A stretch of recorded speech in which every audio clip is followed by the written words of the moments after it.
श्री कृष्ण गोविंद हरे मुरारी, हे नाथ नारायण वासुदेवा। श्री कृष्ण गोविंद हरे मुरारी, हे नाथ नारायण वासुदेवा। आज जय श्री कृष्ण, राधे राधे। अभी तक मैं 27 अध्याय डाल चुकी हूँ और अब आज मैं आपको 28वां और 29वां अध्याय सुनाऊंगी और इसी के बाद जो है 30 अध्याय और 31 अध्याय भी सुनाऊंगी, तो आप सुनते रहें। तो श्री कृष्ण जी बोले 28वें अध्याय में हम पाप और पुण्य के कर्मों का फल का वर्णन सुनेंगे। श्री कृष्ण सत्यभामा से बोले, हे प्रिय, इस प्रकार उनकी वाणी सुनकर प्रसन्न मन होकर राजा पृथु ने नारद जी को यथाविधि पूजन करके आदरपूर्वक विदा किया। इसलिए माघ, कार्तिक और एकादशी, ये तीनों व्रत मुझको बहुत प्यारे हैं। वनस्पतियों में तुलसी, महीनों में कार्तिक, तिथियों में एकादशी और धर्म क्षेत्रों तीर्थों में द्वारका मुझे बहुत प्यारी है। जितेंद्रिय होकर जो इसका सेवन करता है वो मुझे इतना प्रिय होता है जितना यज्ञादि कामों के करने से नहीं होता। सत्यभामा बोली, हे नाथ, आपने जो कहा कि दूसरे के देव आधे पुण्य को कलहा तर गई, सो आश्चर्य है कि इस कार्तिक मास का ऐसा प्रभाव है जो आपको इतना प्रसन्न करने वाला है कि पति से बैर करने वाली श्री कलहा भी कार्तिक के स्नान के पुण्य के प्रभाव से तर गई। हे नाथ, दूसरे का किया हुआ पुण्य उसके देने में से मिल जाता है या बिना दिए भी मिल जाता है, सो आप कहो। श्री कृष्ण बोले, हे प्रिय, बिना किए हुए पुण्य और पाप मनुष्य को जिस कर्म से मिलते हैं सो तुम सुनो। सतयुग, त्रेता और द्वापर में देश, गांव और कुल का किया हुआ पुण्य लाभ मिलता है, परंतु कलयुग में जो जैसा करता है वैसा ही पाप पुण्य का फल मिलता है। संसर्ग करने पर जैसे पाप पुण्य दूसरों को मिलते हैं वो सुनो। एक जगह बैठने से, विषय करने से, विवाह संबंध से, एक पात्र में खाने से मनुष्य को पाप पुण्य का आधा आधा फल प्राप्त होता है।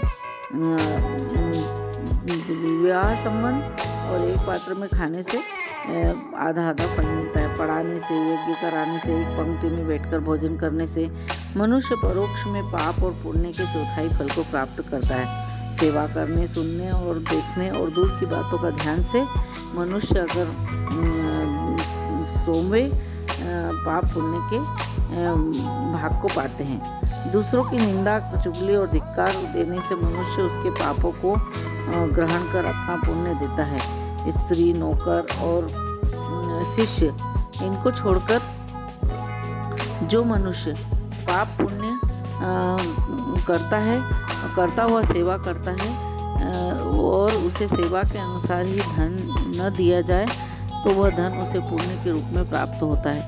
एक पंक्ति में बैठकर भोजन करने वाले मनुष्यों की पत्तल को जो लांघता है उसके पुण्य के छठे अंश वह उसके पुण्य के छठे अंश को प्राप्त करता है। स्नान या संध्या आदि करते समय जो मनुष्य दूसरों को छू ले अथवा बात करे तो वह अपने पुण्य के छठे अंश को दूसरे को दे देता है।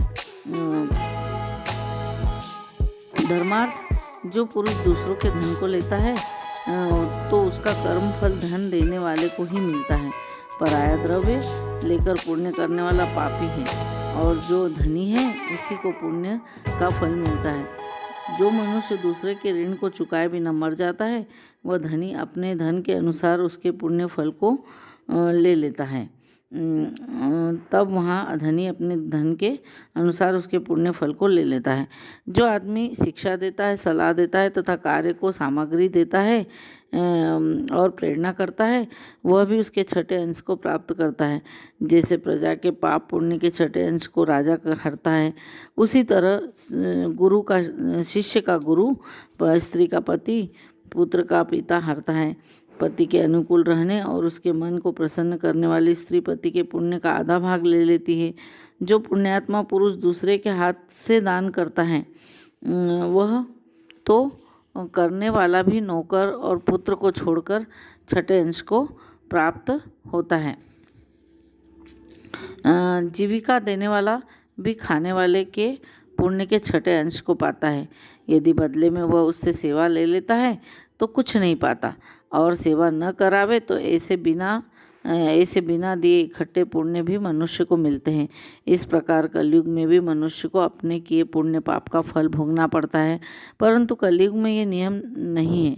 पुण्य और पाप को भोगने वाला स्वयं करता ही होता है।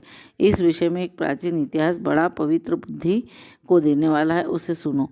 अब यह जो अध्याय यहाँ तो खत्म होता है, अध्याय 28 और 29वां अध्याय जो है मैं आपको कंटिन्यू सुनाने जा रही हूँ, और उसको आप सुने। और ये इसी को कथा को उन्होंने जैसे बताया कि एक कहानी है, तो वही कहानी धनेश्वर ब्राह्मण की है और वही मैं आपको सुनाऊंगी। 29वें अध्याय में श्री कृष्ण जी बोले, हे प्रिय, उज्जैन नगरी में एक धनेश्वर नाम का ब्राह्मण रहता था। वह अपने कर्मों को नहीं करता था, बड़ा पापी और दुष्ट बुद्धि था।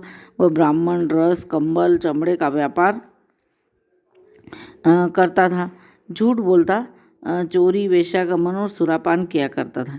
इसी से वह बड़ा दुखी रहता था। एक दिन धनेश्वर देश देशांतर में खरीद और बेचने का कार्य करता हुआ महिष्मती नगर में पहुंचा। अब महिष्मती नगरी में पहुंचकर उसने पवित्र नर्मदा नदी, उसका परकोटा हो रही थी। पवित्र नर्मदा नदी उसका परकोटा हो रही थी। वहाँ धनेश्वर ने कार्तिक स्नान करने वालों को देखा। यहाँ महिष्मती अर्थात महेश्वर और उज्जैन नगरी से वो आया था, तो उन्होंने वहाँ पर कार्तिक स्नान करने वालों को देखा और एक महीना निवास किया। माल की बिक्री के लिए नर्मदा के किनारे घूमते हुए उसने स्नान करके जप तप और भोजन में लगे ब्राह्मणों को देखा। वहाँ कोई पुराण पढ़ रहे थे, तो कोई सुन रहे थे, कोई नृत्य गान कर रहे थे, वाद्य बजाने में कोई मस्त था, कोई विष्णु के चरित्र सुनने में लगे हुए थे, कोई विष्णु की मुद्रा से अंकित थे, तो कोई तुलसी की माला पहने थे। ऐसा देखा धनेश्वर को नित्य वहाँ घूमने, वैष्णव का दर्शन, भाषण सुनने और स्पर्श करने से विष्णु के नाम का बोध हुआ। इस प्रकार महीने भर ठहरकर उसने कार्तिक के उद्यापन की विधि को तथा भक्ति सहित ब्राह्मण के जागरण को भी देखा। पूर्णमासी के दिन ब्राह्मण तथा गो पूजन, कार्तिक स्नान, किए गए मनुष्यों द्वारा किए गए भोजन और दक्षिणा आदि को भी देखा। फिर सायंकाल के समय मनुष्यों द्वारा शिव जी की प्रसन्नता के लिए दीपदान आदि को देखा, क्योंकि उसी तिथि में महादेव जी ने त्रिपुर दैत्य के तीनों पुरों को जलाया था। इसलिए भक्तजन उस तिथि में यह उत्सव करते हैं। श्री कृष्ण बोले, जो मुझको और महादेव जी को भेदभाव की दृष्टि से देखता है, उसके सब पुण्य निष्फल होते हैं। इस प्रकार पूजन आदि को देखता हुआ धनेश्वर वहाँ घूमता रहा।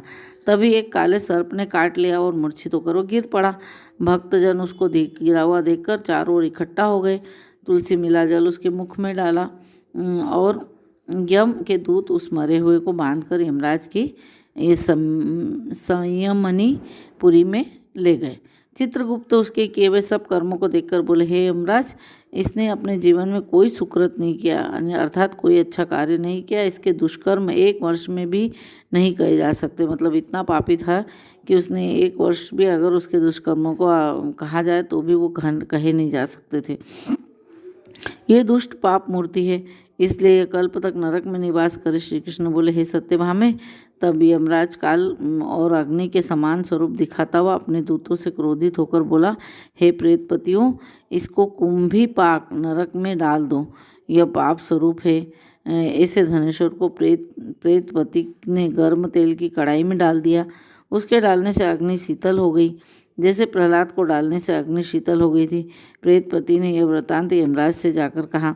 यमराज प्रेतपति की बात सुनकर विस्मय से विचार करने लगे। तभी वहाँ नारद जी पधारे। यमराज ने उनका पूजन किया और उस धनेश्वर को देखकर हंसकर नारद जी बोले, हे अरुणानंदन, यह नरक भोगने योग्य नहीं है। इसने अंतिम समय में नरक को दूर करने वाला कर्म किया है। जो पुण्य करने वालों को दर्शन, स्पर्श और संभाषण सुनता है, वह पुण्य के 6ठे अंश को पाता है। इस धनेश्वर ने अनगिनत कार्तिक व्रतियों का दर्शन और संसर्ग किया है, इससे इसमें पुण्य का 6ठा अंश है। उसने उसकी सेवा की, इससे वह संपूर्ण व्रत के पुण्य का भागी है। भगवान कार्तिक का व्रत करने वालों मनुष्यों के बड़े पापों को भी अपने तेज से भस्म कर देते हैं। अंत समय में तुलसी मिले हुए नर्मदा के जल से वैष्णवों ने इसको स्नान कराकर भगवान का नाम सुनाया था। इससे इसके पाप कोसों दूर हो गए। अतः यह उत्तम गति को प्राप्त होने योग्य है, इसलिए नरक में न डाला जाए। इससे वह धनेश्वर को यक्ष योनि देकर इसके पाप भोगों को दिखाने वाले सब नरकों को दिखा दो। श्री कृष्ण बोले। यह कहकर नारद जी चले गए और तब यमराज के दूतों ने धनेश्वर को सब नरक दिखाने के लिए कहा। अब आगे की जो कथा है वह 30वां अध्याय है, जो मैं उसको भी सुना ही देती हूँ, क्योंकि मैं श्री कृष्ण बोले, हे प्रिय, यमराज की आज्ञा पाकर 30वां अध्याय अब शुरू हो गया है। यमराज की आज्ञा पाकर प्रेत पति धनेश्वर को ले जाकर नरक दिखाता हुआ बोला, हे धनेश्वर, यह बालुक घोर नरक है। भोजन के समय आए हुए भूखे अभ्यागतों का जो सत्कार नहीं करते वे यहाँ पकाए जाते हैं। गुरु, अग्नि, गौ, ब्राह्मण, वेद और राजा को लात मारते हैं, उनके पैर जलाए जाते हैं। इस नरक में 6 भेद हैं जो अनेक प्रकार के पापों से मिलते हैं। यह दूसरा अंधता मिश्र नाम का नरक है। सुई के समान भयंकर मुख वाले कीड़ों से पापी मनुष्यों के शरीर यहाँ काटे जाते हैं। ये भी 6 प्रकार का है। दूसरे का मर्म भेदन करने वाले पापियों के मांस को कुत्ता और गीद आदि खाते हैं। तीसरा यह क्रकच नाम का भयंकर नरक है, जहाँ पापी आरों से चीरे जाते हैं। यह क्रकच नरक भी 80 पन्न वन आदि भेदों में से 6 प्रकार का है। इसमें वे मनुष्य हैं जो स्त्री, पुरुष और पुत्र आदि का वियोग कराते हैं, और जो भी प्रिय वस्तु है उनसे भी जो वियोग कराते हैं वे भी मनुष्य यहाँ पकाए जाते हैं।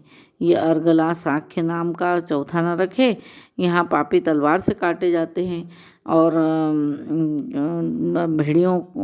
भेड़ियों से खाए जाते हैं।